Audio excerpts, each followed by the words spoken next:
చంద్రన్న నిత్యావసర వస్తువుల ధరల బగబగ, అలాగే జగనన్న మోసం, చంద్రన్న మోసం, చంద్రన్న తల్లికి పంగనామం, అలాగే చంద్రన్న నిరుద్యోగులకు వెన్నుపోటు, ఇలాంటి పథకాలు తప్ప చంద్రబాబు నాయుడు చెప్పిన ఒక పథకాన్నైనా ఈరోజు ప్రజలకు ఇచ్చారని నేను అడుగుతున్నా.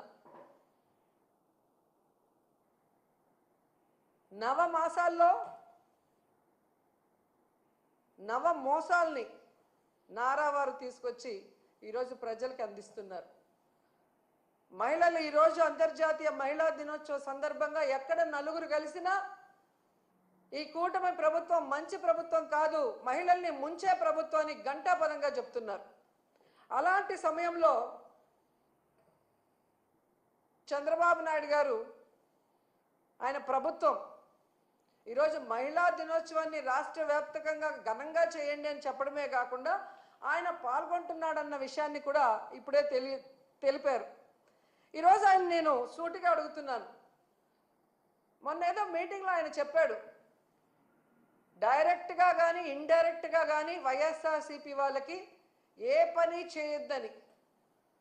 అయ్యా చంద్రబాబు, మీరు వైఎస్ఆర్సీపీ వాళ్ళకే కాదయ్యా, టీడీపీ, జనసేన, బీజేపీ ఎవరైతే మీకు ఓట్లేశారో మీ కూటమి ప్రభుత్వం మహిళలకు కూడా మీరు ఏం మంచి చేసింది లేదు, వాళ్ళని కూడా మీరు నట్టేట ముంచి మోసం చేశారు అన్న విషయాన్ని ఈరోజు వాళ్ళు గుసగుసలాడుకోవటం వినమని కూడా ఈ సందర్భంగా తెలియజేసుకుంటున్నాను. అండ్ ఈరోజు సిగ్గు లేకుండా ఈ కూటమి ప్రభుత్వం తెగ ప్రచారం చేసుకుంటుంది పచ్చ ఛానళ్లలో.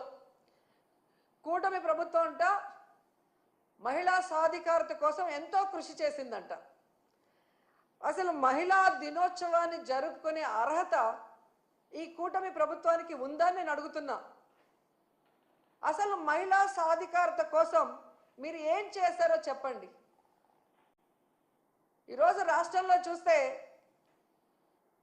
ప్రతి గంటకి 70 మంది, ప్రతి రోజుకి 70 మంది మహిళలు, వృద్ధులు, చిన్నపిల్లల మీద అఘాయిత్యాలు జరుగుతున్నాయి. గంటకి 3 మీద మీ పోలీస్ రికార్డ్సే చెప్తున్నాయి. ఇదేనా మహిళా సాధికారత? మహిళలు రాజకీయంగా ఎదగాలని జగన్మోహన్ రెడ్డి గారు ఇచ్చిన 50% రిజర్వేషన్ని మహిళలకి ఎత్తేశారు మీరు. ఇదేనా మహిళా సాధికారత? మహిళల రక్షణ కోసం దిశ యాప్, దిశ పోలీస్